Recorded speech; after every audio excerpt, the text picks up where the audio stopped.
shakkee biyyaa sii bahe.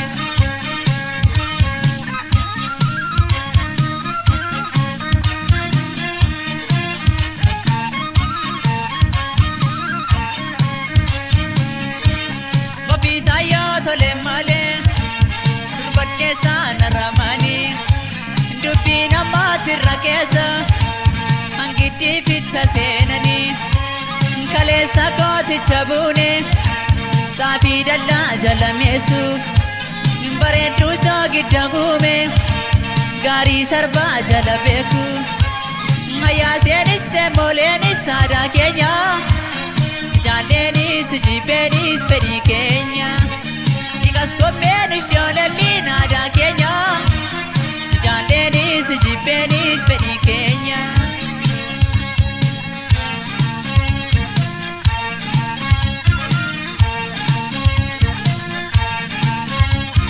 Asusana susuma Aggaaroo biyya bunaam yaada balee halagaana lagumaa nutu walii kafanaam yaada balee mana shaashayii gombee malabbaasaa baranaa yaada balee natti naasayii sobdee lallabaasaa mararaam yaada balee nambuukoo yaada balee himbuulan yaada malee shakkar keessaan deemanii yaada balee yabbii makiinaa malee akka garaan bulanii yaada balee daddaa barbaatan malee yaada balee.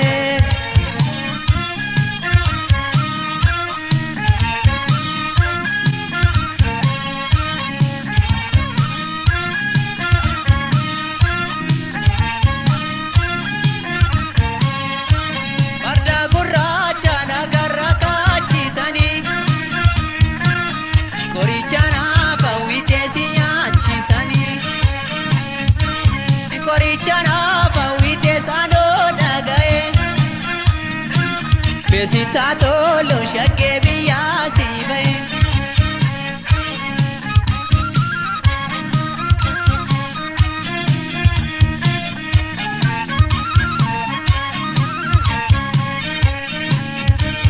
Ya kaleessa ya guyyaabi saawwan diidaa marra ture eenan godaanaa nan sokkaabi lafti siifaa bal'aa ture eedhagaan dhagaa yakka taarii.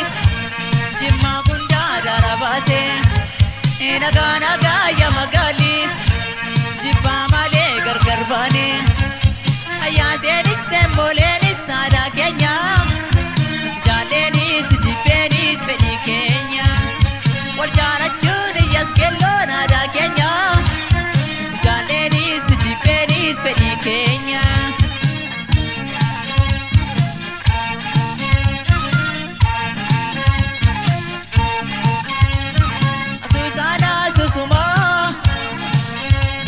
Aggaaroo biyya bunaa yaada balee malagaana lagumaa nutu walii kafanaa yaada balee mana shaashayii gombee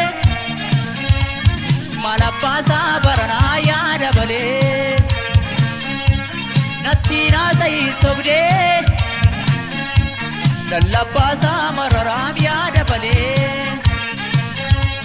Nambuukoo yaada balee himbuulan yaada malee shakkar keessaan deemanii yaada balee yabbii makiinaa malee akka garaan bulanii yaada balee daddaa barbaatan malee yaada balee.